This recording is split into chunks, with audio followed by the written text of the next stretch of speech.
Ibu-ibu dan saudariku yang dikasihi Tuhan Yesus Kristus, selamat sore. Salam. Patut kiranya kita mengucap syukur kepada Tuhan Yesus Kristus jika di sore hari ini kita masih diperkenankan melakukan ibadah wanita walaupun bertempat di rumah kita masing-masing. Sebelum kita lebih jauh kita masuk di dalam ibadah wanita di sore hari ini, marilah kita mohon pimpinan Tuhan Yesus Kristus. Mari kita satu dalam doa. Ya Bapa, ya Tuhan kami, pada saat ini kami ibu-ibu dan saudari-saudari wanita melakukan ibadah di tempat ini. Kiranya Tuhan mau tuntun ibadah ini dari awal, pertengahan hingga akhir ibadah ini. Semuanya hanya kuserahkan dalam tangan-Mu yang kudus. Haleluya. Amin. Ibu-ibu yang dikasihi Tuhan, mari kita memuliakan nama Tuhan, memakai kidung jemaat nomor 64, kita pujikan bait pertama dan kedua. Bila kulihat bintang kemerlapan, mari kita pujikan bersama-sama.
Ibu-ibu dan saudariku yang dikasihi Tuhan Yesus, sebentar lagi kita akan mendengar dan merenungkan firman Tuhan.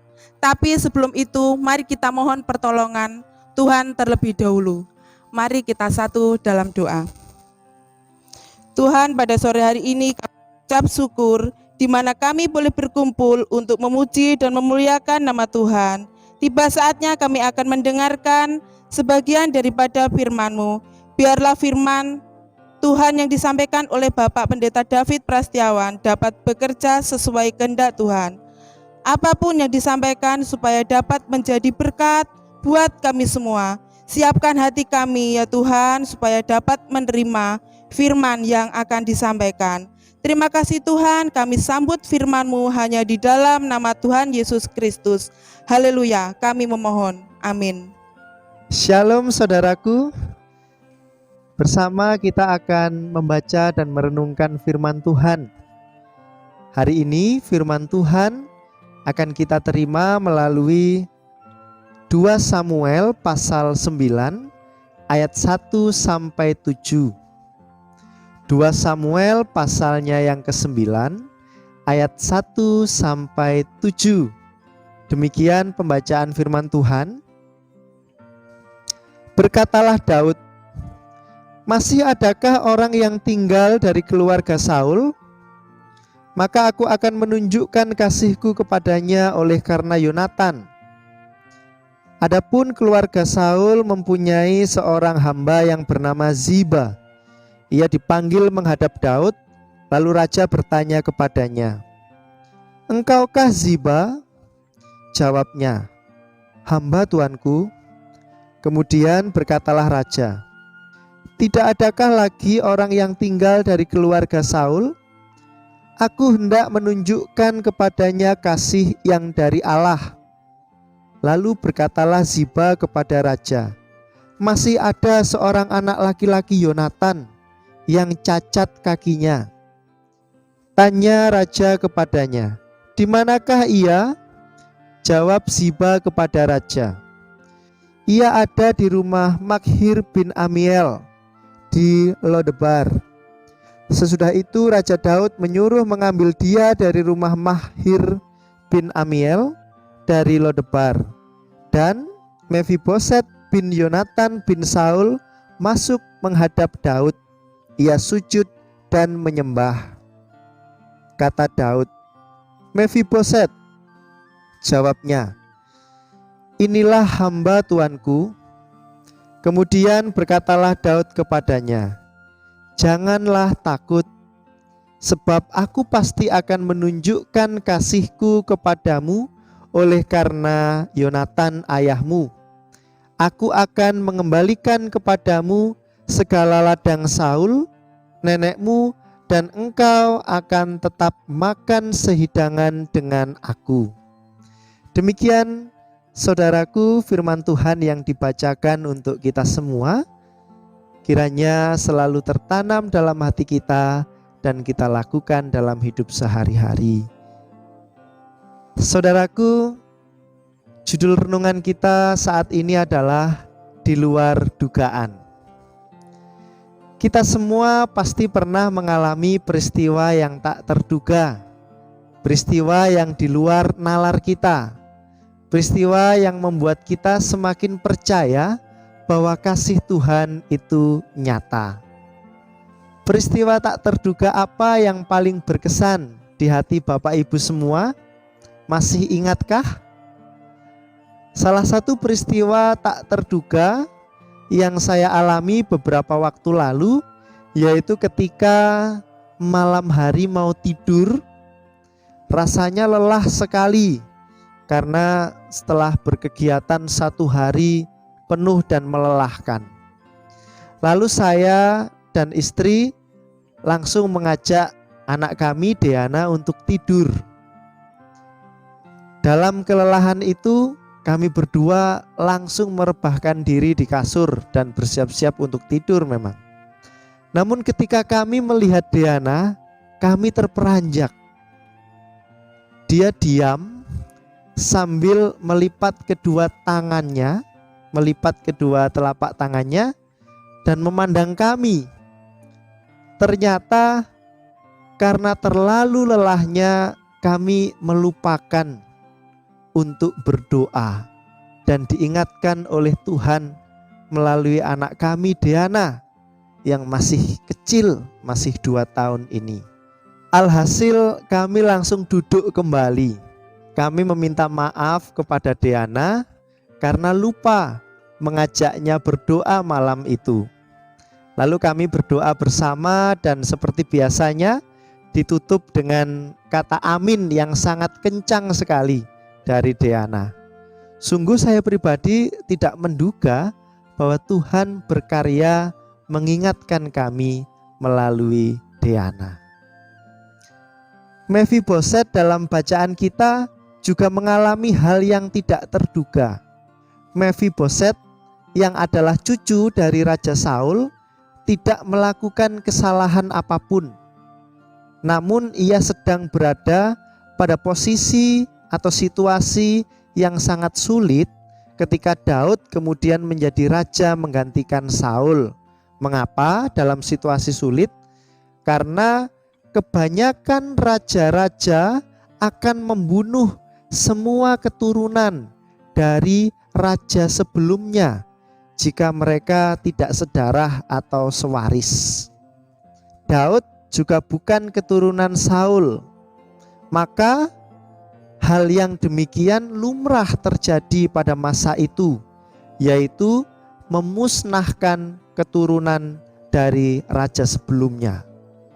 Nah, saudaraku, maka dari itu Mefiboset yang adalah anak dari Yonatan ketika dipanggil untuk menghadap Daud pun berpikir yang sama, bahwa pasti hidupnya akan berakhir di tangan Raja Daud.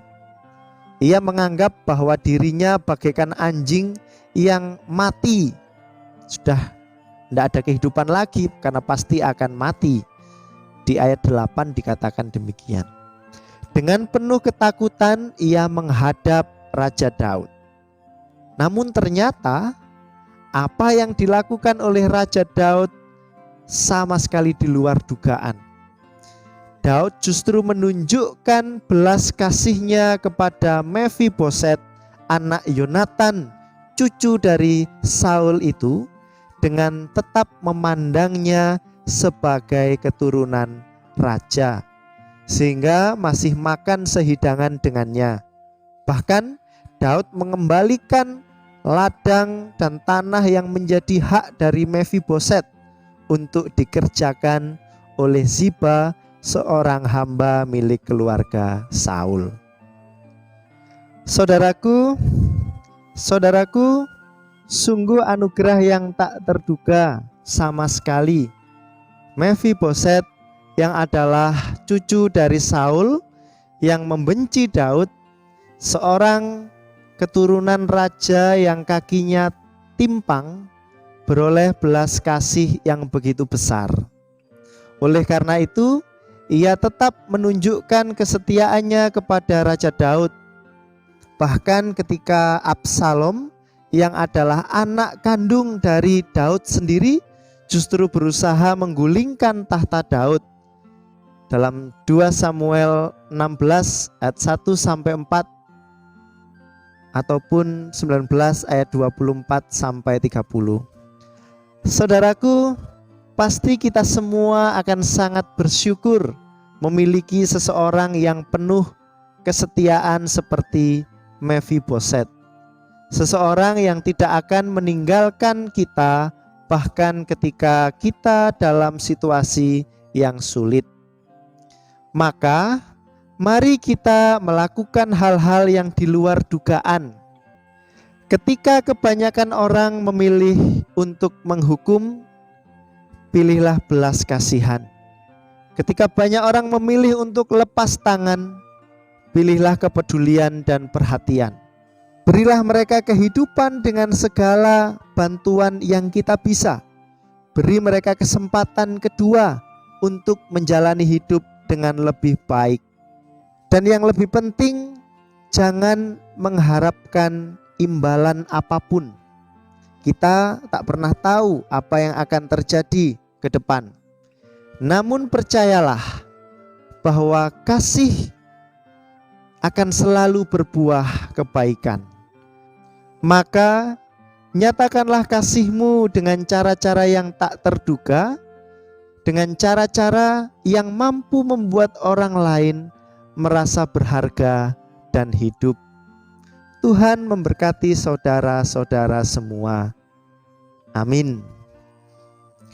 Ibu-ibu dan saudariku yang dikasihi Tuhan, sungguh kita mengucap syukur kepada Tuhan karena setiap saat Tuhan sudah memberikan berkat-Nya kepada kita.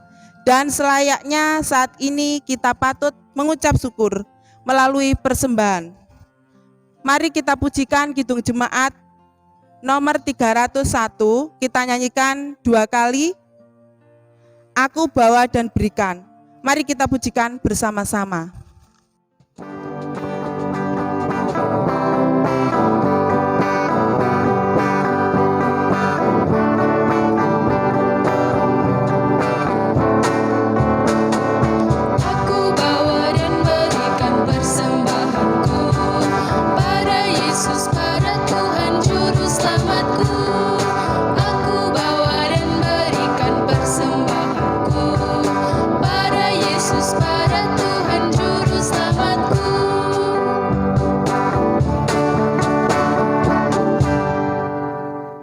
Ibu-ibu yang dikasihi Tuhan, kita akan menaikkan syafaat kita pada sore hari ini.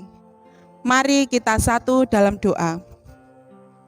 Tuhan Allah Bapa kami yang kekal di dalam kerajaan surga, Tuhan Yesus, pada saat ini kami berdoa untuk saudara-saudara kami, keluarga kami, orang tua kami. Kiranya Engkau memberkati kami, berilah kami semua petunjuk untuk memasuki jalan kebenaran. Kami juga berdoa untuk Bapak Pendeta, Penatua, dan Diaken. Kiranya Tuhan berkati mereka, berikan kesehatan dan kekuatan agar mereka dapat menjalani tugas dan tanggung jawabnya sesuai dengan tugas dan tanggung jawabnya dengan baik.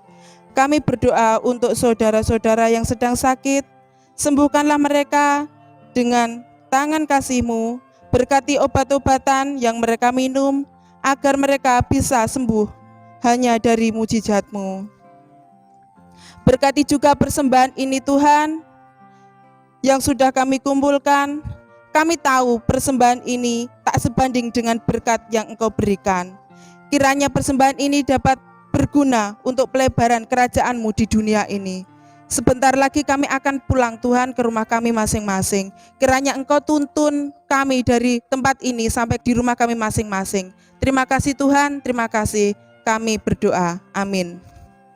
Ibu-ibu dan saudariku yang dikasihi Tuhan, mari kita akhiri ibadah wanita pada sore hari ini dengan kita memujikan Kidung Jemaat nomor 376, bait yang pertama. Ikut Dikau saja Tuhan. Mari kita pujikan bersama-sama.